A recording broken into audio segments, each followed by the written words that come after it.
All right, welcome to the Integrated Rehab and Performance Podcast. Today, I'm talking with Eric Olson, golf teaching professional over at Golftec here in Nashville.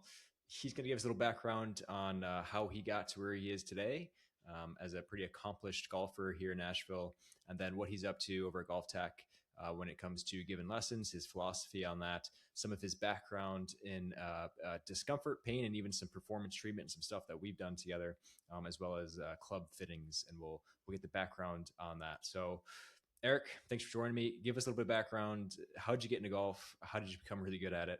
And then what are you up to now? Yeah, so I started playing golf when I was in college. So I was not a early bloomer like a lot of people in the industry. Uh, lived up in Wisconsin, grew up there. Decided that wanted to take a job at a golf resort because they had some good pay. So one of the benefits was they gave us free golf, and so I fell in love with the game there. So I played all 3 summers in college. Just played as much golf as I could, probably 100 some rounds a summer, right? Wow. So I got hooked on the game. I think partly too because I grew up playing team sports, and as you get older, obviously it's harder to find time for team sports, and golf you can get out anytime you want. So fell in love with the challenge of it. Had a very homemade swing. Still to this day fighting a little bit of that homemade swing tendencies. Mm-hmm. I moved down to Nashville in 2008. Met some of the different people down here. I remember taking some lessons from a couple instructors in the area. Then I joined Old Natchez Country Club. And so when I got there, one of the pros at the time was Paul Brannon. So he left Old Natchez after a couple of years, and he started working at Golftec. So he kept telling me, "Hey, you're a data nerd guy, right? I'm a software developer at heart. That's my other day job, let's call it." Mm-hmm. He's like, I think you'd really like this. There's a lot of cool technology behind this stuff. And I said, yeah. And I just kept playing golf, right? And then what I was having some pain in different parts of my body, and kind of was like, all right, I think I need to fix some of these swing flaws. So I did end up seeing Paul, and worked with him for several years. And then he kept kind of planting the seed, like, you're really picking this up. I think you'd be good at, if you ever want another job, let me know, right? And then eventually, due to some personal family issues, health issues with my wife's side of the family, I decided, you know what, I think I'll take him up on his offer. So that was back in 2021, and been teaching fitting at Golftec ever since. And so I kind of have a unique perspective, student versus teacher, because I've been in both shoes, and I kind of use that to my advantage when I'm trying to help people play better golf. So thing at Golftec, we get kind of the more of the beginner range of students, I would say, than the high end of advanced students. But I do have mixes all the way through. I've taught plus handicaps. I've taught people that have never touched a golf club before. So the funny thing is, it's really a lot of the same processes either way, right? We're all struggling with certain things, um, and I can say definitely a lot of I've shadowed a lot of great instructors, taken a lot of great instructors around the Nashville area too. That's really kind of helped me, besides the Golftec certification, as far as coaching goes. Yeah. So kind of a I wouldn't say I'm an expert at any particular thing, but I'm well rounded in a lot of things. Yeah, sounds like it. Um, since you started in 2021 and you've been building your background and your capacity and kind of involved in your coaching, how has that kind of changed for you? If you can recognize one thing that's evolved over time when you're working with a new student and your process for kind of diagnosing and figure out what's going on with their swing, and then where do we start making changes? What does that look like for you? Yeah, so I think early on in my teaching career, I would say I was really focused on, hey, everyone try to make everyone's swing look like this model, right? Um, but I think the more you realize it is like everybody does have limitations or differences in how their body moves and works, right? So, and Golf Tech does a great job of teaching us to keep it boiled down to basically any lesson is geared towards one of four things essentially, right? Do we have a low point problem, meaning hitting the ground first or not hitting the ground at all throughout the swing? Do we have a curvature problem? So that would be more club face control, or do we have a path problem, which is also a little bit of start line and curvature as far as that goes. And the final thing would be distance. Do we want to hit the golf ball further? So, if we keep it simple and focus each lesson on one of those aspects, and sometimes they're related, you can kind of get a 2-for-1 or 3-for-1 on some lessons. But for the most part, if we keep it that simple and diagnose what is the problem with the ball flight instead of what do I want this person to look like, we get a lot better results.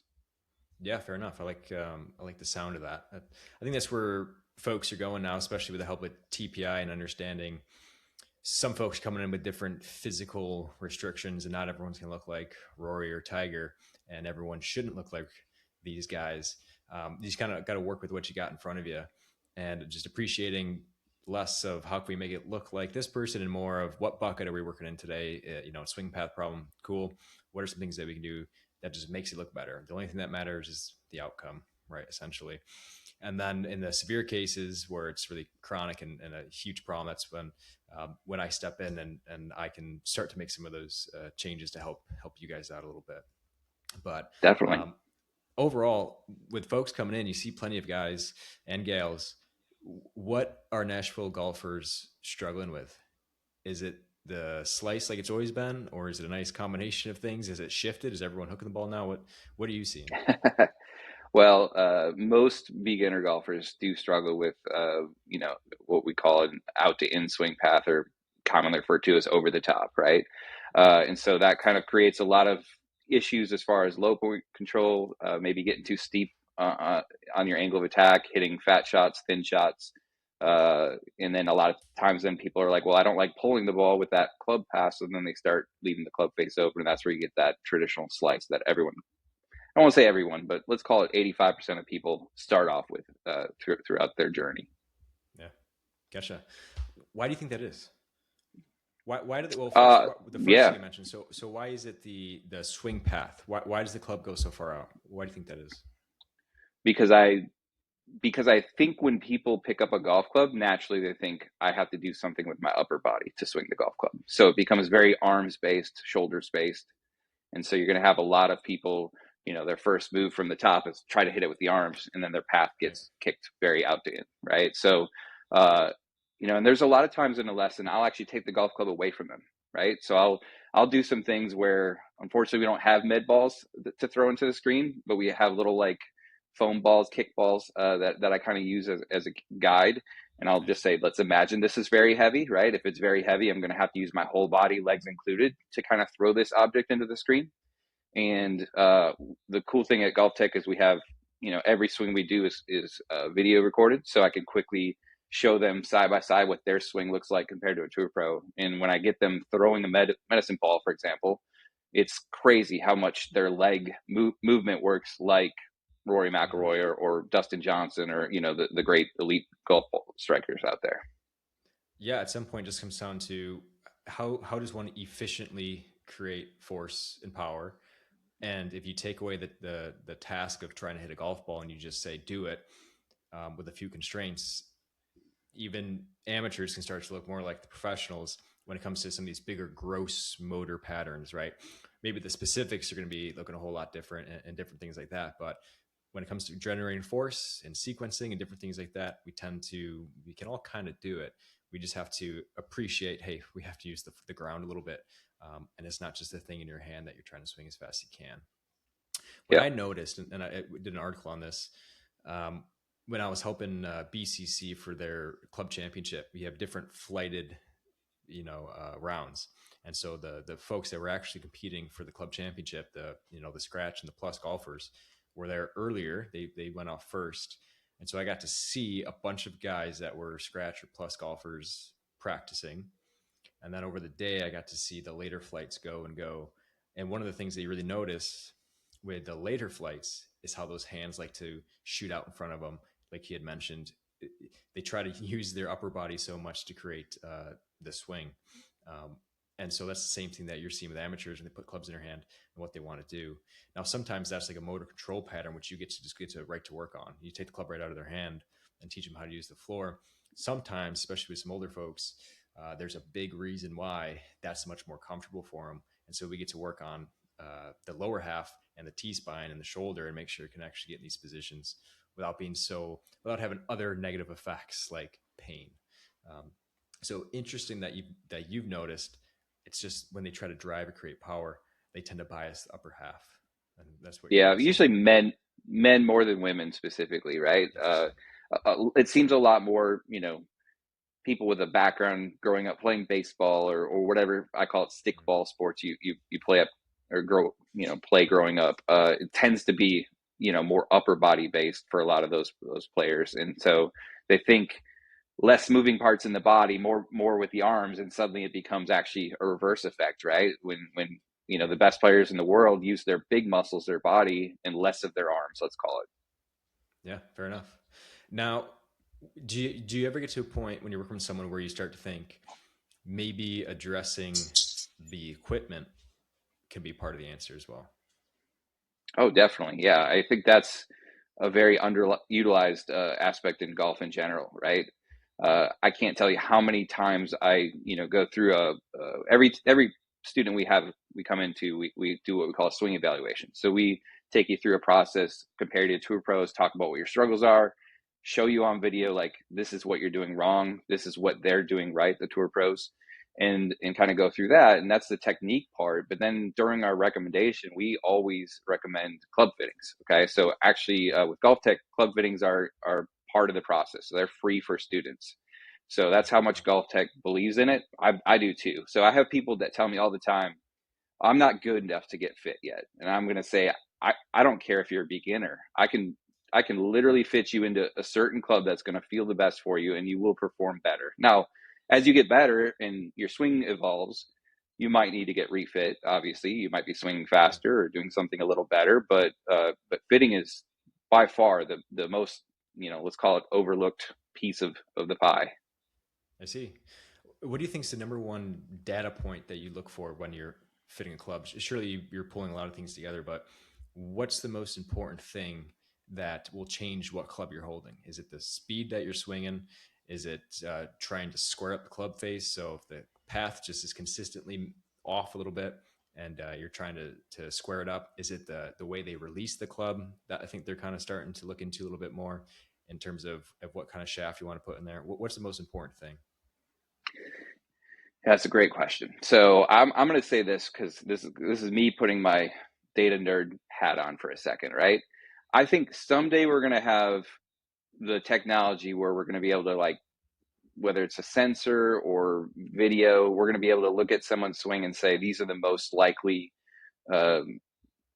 shaft head combos that are going to work best for you. And I do think some companies are getting there. Like Ping, for example, provides us with a cool little software piece that we look at sometimes as well. And TaylorMade's starting to get into this as well this year with their new driver fitting system. They have the different shafts that are based on, they're saying swing speed. I don't really like that term exactly, but like they're calling it high rotation, low rotation, mid rotation, as far as where people are releasing the club. So I think we're starting to move in that direction on stuff, but I'm also going to say we could literally turn the data off and there's going to be a combo that you're going to hit the most solid. Okay. And for me, when I'm fitting, I'm usually trying to figure out, okay, what are they, someone that's very quick in their transition, for example, right? Like you're going to see a lot of baseball players, they get up to the top and they're really harsh in their transition. Oh, yeah. And there's a lot of speed there. That's great, right? You're going to see it more in the bulky, human beings, right? And then you're going to see the Ernie Els, the Freddie Couples that are just the smooth, swingers, right?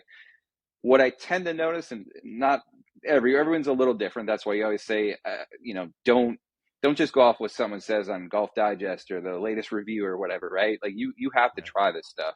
But I would say, in general, if you're a very harsh, quick transition guy, you're going to want stiffer shafts, heavier clubs. And if you're smooth, you can kind of swing whatever feels best for you. Let's put it that way. And so, yeah, it's something that, I'm personally tinkering with myself all the time because I have access to it, but it's also kind of fun to diagnose that stuff. Yeah. Yeah. Fair enough. You had mentioned weight, stiffness of the shaft. Is there anything else you're manipulating club head anything else that you're manipulating in a club fitting? There's three things that you're able to change to put in their hands, or is there more? Yeah, so like obviously loft, right? So if we're talking about the driver, if we're trying to get spin rates or launch conditions differently, we'll do some stuff with the loft.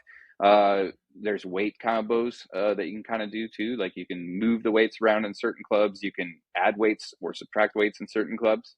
Um, the length of the club matters for people too, right? So not everyone's the same height, as far as some people have long arms, short legs, long legs, short arms, right?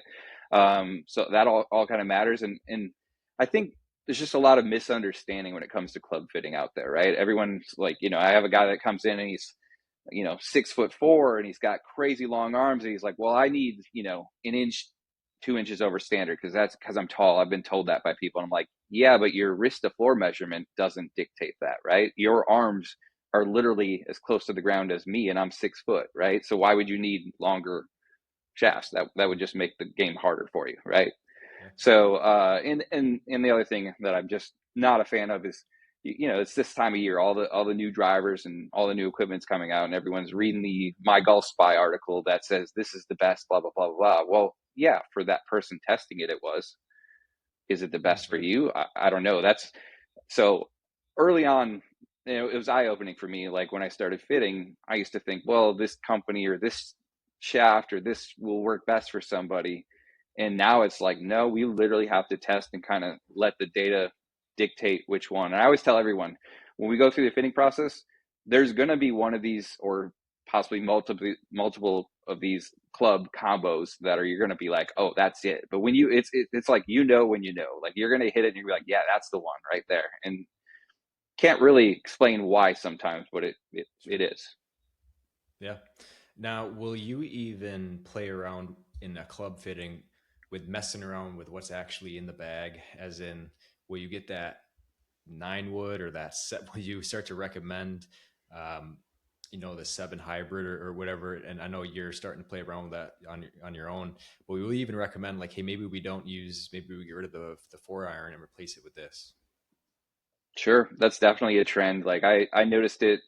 I jokingly sold the most amount of 7 woods like 3 years ago before they became popular, because I was having so many students that, their 4-irons coming in at a descent angle that is just not going to hold many greens, right? If you're playing someplace like a Temple Hills that has to soften their greens in the summer, right, because they're bent grass, sure, that 4-iron's going to be fine. But if you go play Harpeth Hills with the firm fast greens, you're in trouble, right? So talking to students and figure out what their needs are. The great thing, Golftec has everything kind of classified nicely in windows of how much your backspin should be, and your launch and your descent angle are kind of the main variables we look at. And obviously dispersion, wanting to hit the ball straight when we're doing a fitting. But it'll pretty quickly talk about like, hey, even the golf ball, right? Do we need to maybe go to a higher spinning golf ball or a lower spinning golf ball? And I would always tell people, if you're doing a fitting, use the golf ball you play with, right? So, the practice golf balls that you see on the driving ranges that are low spin, and suddenly you're going to get fit incorrectly. So all that stuff matters. Now, will you actually recommend certain balls then as well? Yeah, definitely. The joke for me is, how much golf ball can you afford versus how many golf balls you lose each round. So if you can afford it, buy those high end golf balls, the tour golf balls. And, there's a lot of great ones out there. Obviously Titleist is probably the gold standard on tour as being the most played, but, TaylorMade, the TP5s are great. Callaway has plenty of great golf balls, right? Then there's even other models that, I know friends are loving the new MaxFly Tour, for example, right? And, MaxFly, I think, is starting to really change their reputation. They used to just be the budget golf ball, but there's a lot of good golf balls out there. You got even the direct to consumer golf balls like Vice and different things like that too. But just picking a golf ball, and if you do golf ball fitting, you kind of want to start with, what do you want around the green first? How much spin versus not spin, and then kind of go to the driver and 7-iron. What are we seeing for launch? Doesn't do a whole lot, but I know like one year I switched from, this is several years back, but I switched from a TP5 to a TP5X for a round. And I noticed suddenly my irons were going 10 yards further because of the lack of spin on the TP5X, right? So that stuff matters. Yeah, no doubt. It sounds like quite the process. There's a lot of pieces that you're putting together in a fitting like that. I want to ask you, what do you think is the hardest region or range of handicap to get out of? Is it like the 10 to 12 range and breaking into the single digits? Is it the 15 to 18 breaking into the low teens? Or is it the going sub five? What's like the hardest range? Well, I think just the lower you get, the harder it is to make any changes, right? The margins, I see. everything becomes a little smaller, right? I would say the worst range to be in for handicap is probably the 3 to 8 range, because you're not quite good enough to play gross games against the scratch golfers, and you're not quite have enough strokes to get the pops to win your member guest, right? So Yeah, uh, that range kind of is like the let's try to get you over the hump and get you closer to a scratch golfer, right? gotcha. Is there anything particularly with those folks that you're noticing that they struggle with? Um, is it the short game?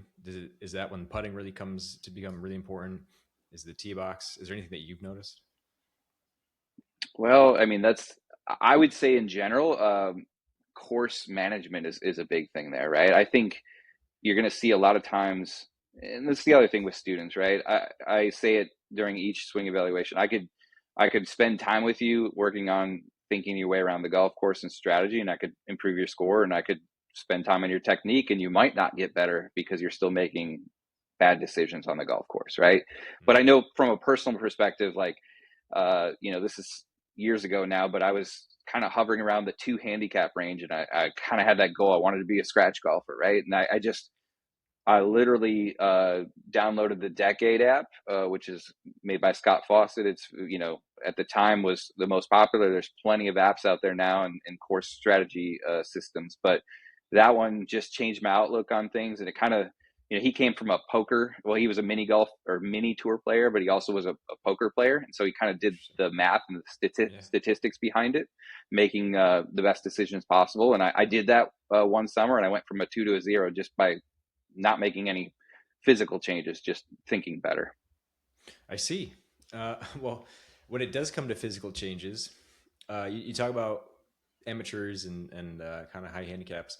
They like to throw their arms out in front. That tends to be the number one issue you see physically. If you've been working with someone for a little bit, is there any regions? And I know that you appreciate the body and the physical and how important it is.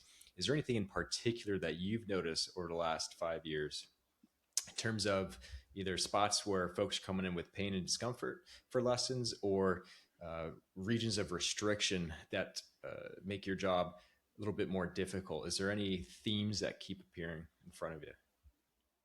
Yeah, definitely. Core to hip range seems to be the biggest aspect that I see over and over, right?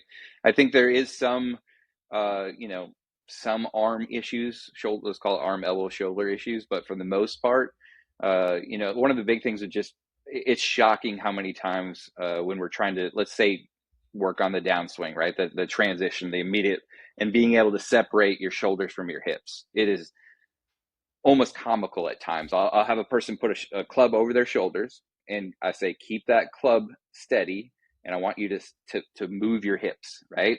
And to watch them try to do that is, you see their brain just like saying, I don't know how to do this, right?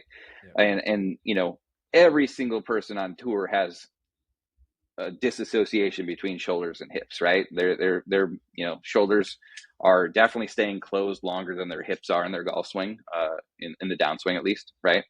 So yeah, and I think, I mean, I'm the perfect example, right? I'm sitting in a chair right now, right? So my posture tends to go like this, right? My core is not engaged like I should be sitting up taller, right? Like little things like that. And we, have so many people working 9 to 5s, at a computer nowadays, right? Posture becoming just poor. I think that really kind of constricts movement in the mid body, let's call it. Yeah. So noticing kind of the core into pelvis region, front and back tends to be the problem. Front and back being, yeah, we got these abdominals on the front that tend to be in what we call like an inactive state when they're shortened, when we're kind of hanging out in our daily posture. But also in the back, which would be like low back, but also on the back side of the pelvis, which is like glute and all these muscles around the pelvis, these big muscles that control pelvic positioning, which includes rotating the pelvis when the trunk should be staying stable or staying closed, like he had mentioned. So on both sides of that region, and I'd have to agree, a lot of times there can be discomfort or a history of injury. So even lacking pain, say in the low back, a history of pain, or one injury from the past in that low back, trying to protect that back will shut off these mechanisms to create separation between trunk and pelvis. It doesn't want to allow the stress shortening cycle to occur, which it does a great job of creating forces that get transferred through these two regions. But if you're someone that's dealing with pain from the past, chronic pain, or even an old injury, there's going to be lots of different mechanisms for why you're going to go into a lesson with Eric, and he's going to laugh at you when you're trying to do your rotation and your separation test, because the body hasn't done it for so long and has spent so much time trying to protect against something like that. Even though it is actually an efficient way to create force and speed and sequencing in the swing. So it makes your job a whole lot harder. I'd have to agree, coming in here as we do screens before we get people on the table and start assessing joint by joint, that the pelvic tilt, pelvic rotation test from TPI definitely reveals more times than not that there is a big struggle to get these two things to work independently of each other, being the trunk and the pelvis. So I'd agree on my end, coming from Nashville golfers and seeing what I'm seeing, that's a big struggle. And then even yourself, if you feel comfortable talking about it, when we worked together, if you remember, when you first came in, we were trying to work on your ability to create some force from the ground. That was something that you had kind of mentioned that you want to get better at, that even though you're working through it, it's kind of a struggle. And every now and then we had some SI pain and some low back stuff. When we put you through just one or two different tests, you'd say, oh, it turns out that's a little bit uncomfortable. Some of this kind of latent or hidden discomfort in the low back. Looking through some of your stuff, we had this lower quarter rotation test, which is just it's a hip and pelvis mobility test that was missing. And then we had this just inability to rotate completely to the right, or that multi-segmental rotation test. So what do you remember about where you were before in your efforts to use the ground to stop spinning out, and to actually kind of use the ground to create more speed and force, and how's that looking these days? Yeah. So I'm going to start a little bit higher. I'm actually going to start in the rib cage. Okay. So one of the biggest eye-opening things was, the best golfers in the world, there's actually some like, the rib cage is kind of expanding, moving a little bit in this transition, right? Like the lower body, that ability to do that separation between the hips and shoulders. And I remember the biggest eye-opening exercises was, and I know it sounds simple, but like the learning how to breathe and expand the rib cage, right? Like, and breathe a certain way to make that happen, right? So that was very eye-opening, right? Moving on down, I remember doing some of the leg rotation tests, like how much I can turn into my hips, both internally and externally. It's kind of funny, right? It's as golfers, we do the same move over and over the same direction. We get kind of used to one way, but maybe not used to the other way, right? And I think a lot of those exercises definitely help some. I think truthfully, I got a little lazy over the last couple months, and I got to hit some of those back up again. Because I noticed now that I'm doing more speed training again, I'm like, ooh, yeah, I need a little more rotation in my lead hip as I'm coming through, right? I'm kind of getting stuck. So yeah, that I will tell you another story just from different students that I've taught, right? Some of my students that improve the quickest are people that are personal trainers. And I mean, it sounds like, oh yeah, of course, right? But like their ability to be in tune with their body and what movements they're not as restricted as the average human being, right? So they just pick it up so much quicker. It's unreal, right? And then you have some students where as an instructor, you are trying your best and you're like, wow, like we aren't going to get anywhere unless they do something different physically, or we'll just have to kind of work on, kind of go off the old term, educating the hands on how to hit the golf ball better, right? Because the body's not going to allow them to do the moves that, you'd ideally want to do, right? So, that's part of my job is to work around that restriction, but I will definitely drop names like yours when that pops up, that I'm like, hey, I think we're kind of stuck on something here. We need to, if you truly want to get better at this, you do have to do something from a physical perspective to get better. Yeah, it's something that folks are really starting to appreciate, I'd say, these days, as the data just comes out and what the body actually needs to do in the golf swing. People are starting to appreciate how athletic it is. And it makes sense that personal trainers and folks like that have maintained and have spent a long time getting really good at working and moving through their range of motion. Just they don't have to worry about that quite as much as someone who's going to work sitting in a chair all day and then trying to compete in their men's league. They're fighting something that these guys don't have to. But yeah, it makes sense. I was looking over some of your numbers way back when we were talking about rib cage expansion and creating some movement at the T-spine with the help of that. How much work we had to do into T-spine rotation with you as well. And so just keeping that free and moving. And then you're talking about your lead side hip and different things like that. So we'll have to get back on that, make sure it's looking pretty good. Don't let it go back to where it was. Yeah. Well, and for me specifically, I think I need to work on my, right. And I've noticed, obviously life is easier with certain things, but now like I made a little bit of equipment change in the last couple months, right? I went to a little bit bigger grip size, right?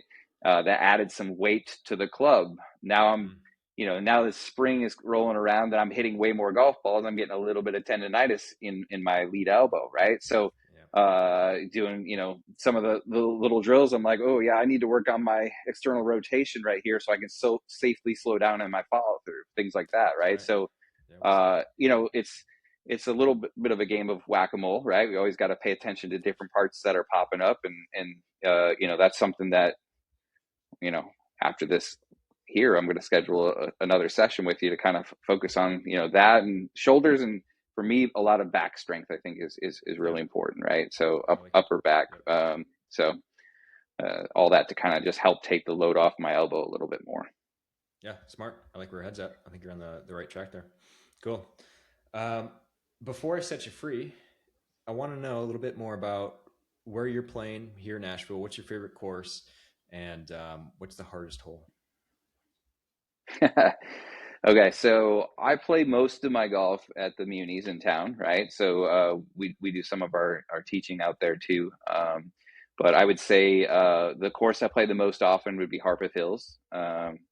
I'm lucky enough to know a group of guys that is very good at getting the tee times out there, which is always the hard part at Harpeth Hills. And gotcha. Yep. And then the other answer to that is also going to be Harpeth Hills, and it's number 18 at Harpeth Hills. So if you can par that hole, you are ahead of schedule. From the back tees, I think it's 430, 440. The last, you got a tight window. You got to, thread the needle with your tee shot. Yeah. Anything right is blocked out by trees. Anything left is in trees and creek. And if you're lucky enough to hit a good tee shot, now you have somewhere between 130 and 170 left to an uphill green that's about 30 feet elevated above you. So now you got to hit a shot to a usually back shelved pin position that is a challenge, right? So anytime I make a 4 on that hole, I'm happy. Yeah, very good. It's a nasty hole, isn't it? By that, it is. I'm usually I don't know, just devastated by around that. And I have parred that hole before. I think I should give myself more props now that you mention it. When I go back and relive that, well done. Well, I think the last time and I remember I played it a couple months ago and I made birdie on it. And I'm thinking, I'm going to win all the money in the skins game, and I came in and someone else chipped in and birdied at the same day, which is just unreal, right? Naturally, of course. Well, awesome. This is good information, good data on club fitting. I'm trying to learn a little bit more about that process, kind of appreciating more and more how important that is. Again, from my perspective, the rehab, addressing the physical restriction and the pain, understanding what the coaches are doing and how important of a role that they play, and that golf fitting is kind of a part of that as well. And then just the fitness and just spending some time in a general fitness routine and just staying healthy that way and building capacity that way. It's kind of like the trio to just having longevity in golf. So what you do through instruction, but also being so on top of the golf fitting, I have to say it's impressive. And probably the place to go to get the club fitting in a place where there's a comprehensive approach to it. And like he had mentioned, you're looking at just about everything. So I appreciate you coming on to explain that a little bit. It was helpful. I'd like to do it again and get more details or focus on a specific topic. And maybe we'll even go and do one, and we can do like an example golf fitting or something like that. But this was great and very helpful. I appreciate you coming on. Yeah, great. And that's why we call, I'm technically called the certified personal coach at Golftec. So we kind of don't just do instruction, right? We handle everything to make you a better golfer. Yeah, well said.